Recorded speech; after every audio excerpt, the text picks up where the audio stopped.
ఘన విజయం అందుకున్న యనమల దివ్య.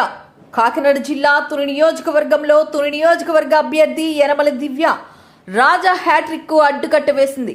దివ్య విజయానికి నియోజకవర్గంలోని కార్యకర్తలంతా వర్గ విభేదాలతో దూరంగా ఉన్న పార్టీ కోసం నమ్మిన బంటుగా కలిసికట్టుగా పనిచేశారు. యనమల దివ్య గత సంవత్సర కాలంగా నియోజకవర్గంలోని ప్రతి గ్రామంలో తిరుగుతూ ప్రజల హృదయాల్లో మంచి స్థానాన్ని సంపాదించుకున్నారు. ఆ మంచితనమే ఈరోజు యనమల దివ్య గెలుపుకు కారణమైంది. మంత్రిగా పనిచేసిన దాడిశెట్టి రాజా మూడోసారి కూడా ఇదే నాదే ఇక నాకు తిరిగి లేదన్న రాజాకు చుక్కలు చూపించారు. ప్రతి సమావేశంలోనూ నేనే రాజు నేనే మంత్రి అన్నట్టుగా వ్యవహరించిన రాజాకు ఈసారి పరాభవం ఎదురైంది.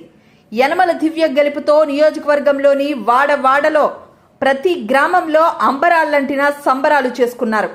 యనమల దివ్యకు 95,836 ఓట్లు రాగా దాడిశెట్టి రాజాకు 81,295 ఓట్లు రాగా దాడిశెట్టి రాజాపై 14,541 ఓట్లు మెజారిటీ సంపాదించుకుంది.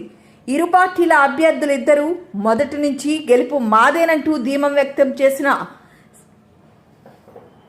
బరిలో రాజాకు పరాభవం ఎదురైంది. నియోజకవర్గంలోని కార్యకర్తలు నాయకులు తేటగుంట పార్టీ కార్యాలయానికి వెళ్లి పొలిట్ బ్యూరో సభ్యులు యనమల రామకృష్ణుడు ఆధ్వర్యంలో దివ్యకు అభినందనలు తెలుపుతున్నారు.